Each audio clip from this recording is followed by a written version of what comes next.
আজকে আমাদের টপিক হচ্ছে যে বীজগণিতিক সমানুপাত ও অনুপাতের ক্রমিক সমানুপাত কীভাবে বের করে এটার জন্য আমাদের দুটো সূত্র আছে। যদি 4টি রাশি দেওয়া থাকে তাহলে হবে যে প্রথম রাশি গুণ চতুর্থ রাশি সমান দ্বিতীয় রাশি গুণ তৃতীয় রাশি। না হলে প্রথম রাশিকে এ ধরলাম এ, তাহলে চতুর্থ রাশি হচ্ছে ডি, আর দ্বিতীয় রাশি হচ্ছে বি, তৃতীয় রাশি হচ্ছে সি। এটা দ্বারা তাহলে এডি সমান বিসি। আর যদি 3টি রাশি দেওয়া থাকে তাহলে হবে যে বি স্কোয়ার সমান এসি। তাহলে বি স্কোয়ার সমান এসি 3টি রাশি দেওয়া থাকলে। 3টি রাশি মানে এভাবে দেওয়া থাকবে, এভাবে ধরো দেওয়া আছে। আর 4টি রাশি মানে হচ্ছে 3:4 সমান 6:2। এটা হচ্ছে 4টা রাশি, এটা হচ্ছে 4টা রাশি, আর এটা হচ্ছে 3টা রাশি। এখন আমাদের বের করার নিয়ম হচ্ছে দেখো এখানে এগুলো হচ্ছে বোর্ড কোয়েশ্চন। যেমন 1 নম্বরে কি বলছে 5, 10, 8 এর চতুর্থ সমানুপাত কত? কি বলছে? চতুর্থ। তো আমরা সূত্রের মধ্যে কি শিখছি? প্রথম রাশির সাথে কোন রাশি গুণ করব? চতুর্থ রাশি। যেহেতু এখন চতুর্থ রাশি নেই, তার মানে চতুর্থ রাশিটা বের করতে হবে। চতুর্থ রাশির সাথে গুণ করতে হবে কোন রাশি? প্রথম রাশি।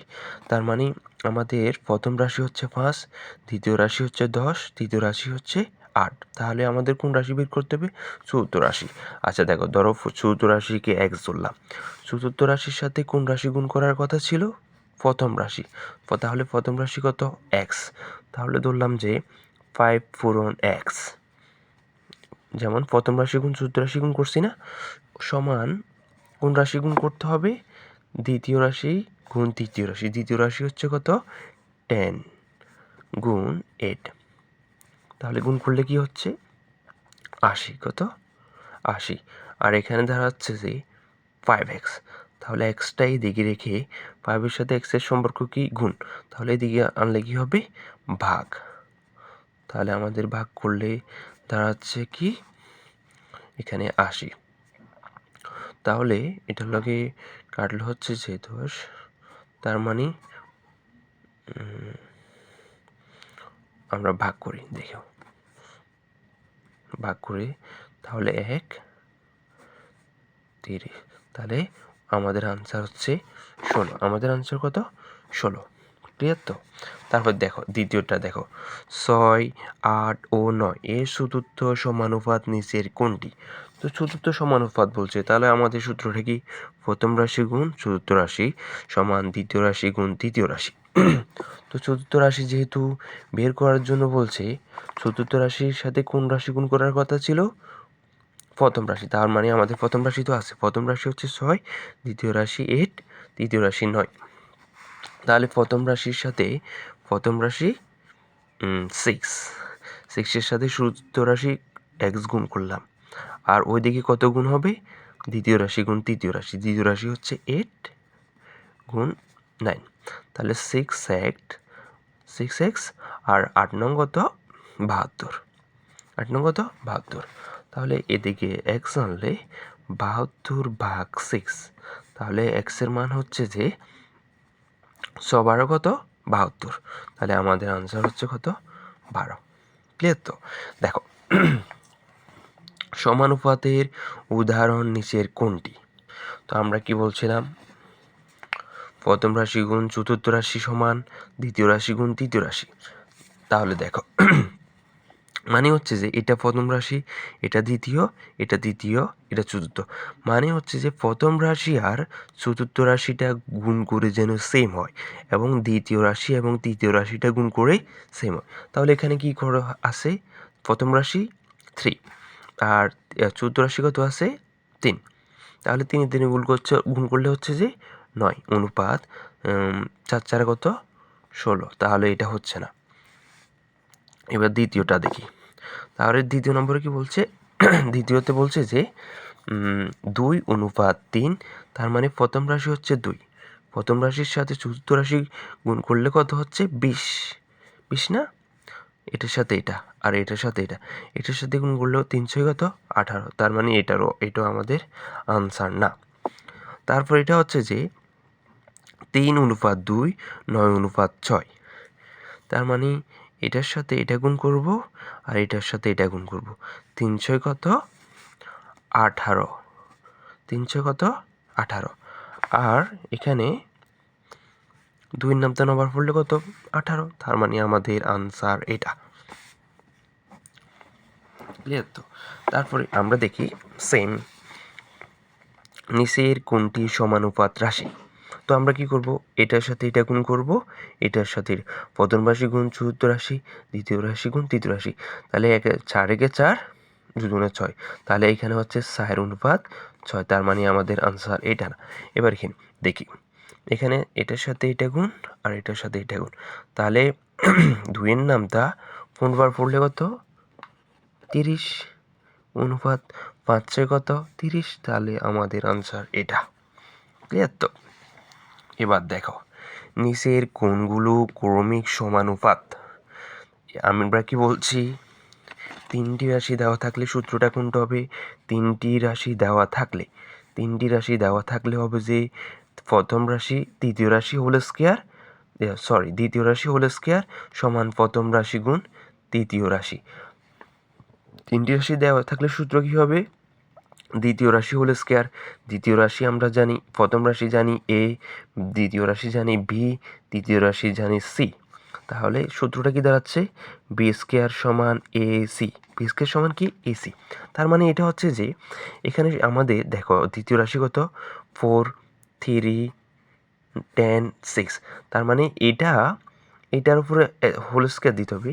তাহলে আমরা এটার উপর স্কয়ার দিলে, 2-এর উপর স্কয়ার দিলে হচ্ছে যে 4। কত? 4। তো এই দুইটা গুণ করতে হবে, গুণ করলে কত? 8। তার মানে এটা উত্তর না। তারপরে হচ্ছে যে আমাদের এখানে আছে 3। তার মানে 3-এর উপর স্কয়ার দেওয়া মানে কত? 9। তো এই দুইটা গুণ করলে হচ্ছে কত? 18। তার মানে এটা আনসার না। তারপরে এদিকে দেখো আমাদের এখানে 10-এর উপর স্কয়ার দেওয়া মানে 100। তো এটার সাথে গুণ করলে এটা হচ্ছে 5-40, 120, 126। তার মানে এটাও আনসার হচ্ছে না। এবার এটা দেখো মাঝখানেরটা স্কয়ার, মাঝখানে কত? 6। তার মানে 6-এর উপর স্কয়ার দেওয়া মানে কত? 34। 34 না? এই দুইটা গুণ করলে কত? 6। 4 নং কত? 36। তার মানে আমাদের আনসার এটা। তো সেম অঙ্ক আবার দেখো এখানে কি বলছে আমাদের? নিচের কোনটি ক্রমিক সমানুপাত? আবারও বলছি 3টা দেওয়া আছে। তার মানে সূত্র হবে কোনটা? বি স্কয়ার সমান এ সি। তো 15-এর উপর স্কয়ার, কিসের উপর স্কয়ার? 15-এর উপর স্কয়ার। 15-এর উপর স্কয়ার গুণ করলে হচ্ছে যে 15 গুণ 15, তাহলে 225। কত? 225। তো 225 এটার সাথে এটা গুণ করলে কত? 100। তার মানে আমাদের এটা আনসার না। তারপর এটা 5-এর উপর স্কয়ার। 5-এর উপর স্কয়ার দেওয়া হচ্ছে যে 25। কত? 25। এই দুইটা গুণ করলে কত হচ্ছে? 318। তার মানে এটাও মিলতেছে না। তারপরে 4-এর উপর স্কয়ার দিব। 4-এর উপর স্কয়ার দিয়ে এই দুইটা গুণ করব। 4-এর উপর স্কয়ার দেওয়া মানে কত? 4-4 16। তারপর 8 দুগুণা কত? 16। তার মানে আমাদের আনসার কোনটা? গ নাম্বার। দেখো আরেকটা দেখো এ বি সি ক্রমিক সমানুপাত হলে নিচের কোনটি সঠিক? 3টি দেওয়া আছে না? তাহলে 3টে দেওয়া থাকলে এতক্ষণ পর্যন্ত আমরা কি পড়ছি? দ্বিতীয় রাশি হোল স্কয়ার সমান এটা গুণ। তার মানে এ সি। তাহলে আমাদের আনসার কোনটাতে আছে? বি স্কয়ার সমান এ সি, এটাতে। ক্লিয়ার না? এবার এটা দেখো এখানে বলছে একটি ক্রমিক সমানুপাতের প্রান্তিক রাশি দুইটি 4 এবং 16 হলে মধ্য সমানুপাত কত? এখানে দেখো এখানে হচ্ছে যে মধ্য সমানুপাত, মধ্য মানে মাঝখানেরটা বের করার জন্য বলছি। তার মানে আমাদের খেয়াল কর, তার মানে আমাদের প্রথম রাশি দিয়ে দিছে এবং তৃতীয় রাশি দিছে। মধ্যফোরটা কীভাবে বের করবো? এটার সাথে এটা গুণ করে। তার মানে 16-র সাথে 4 গুণ করলে 4 6 24। তার মানে 64। কত? 64, এখানে 64 বসবে। তো আমরা কি বলছিলাম, বি স্কোয়ার সমান এসি, বি স্কোয়ার সমান এসি, বি স্কোয়ার সমান এসি 64। তার মানে দেখো এখানে আমাদের 64 স্কোয়ার করলে 64 মানে কি, কিসের উপর স্কোয়ার দিলে 64 হয়? 8-এর উপর দিয়ে 64 স্কোয়ার দিলে 64 হয়। তার মানে আমাদের উত্তর হচ্ছে 8। মানে কত হবে? মধ্য সমানুপাত কত হবে? 8 হবে। তার মানে সংখ্যাটা দাঁড়াচ্ছে 4, 8, 6, 16। তার মানে আমাদের মধ্য সমানুপাত কত? 8। 8, তার মানে সূত্রটা দাঁড়াচ্ছে বি স্কোয়ার সমান এসি, 8 স্কোয়ার আর এই দুইটা গুণ করলে কত হচ্ছে? সেম 66। বুঝছো তো? এতটুকু পর্যন্ত আজকের ক্লাস।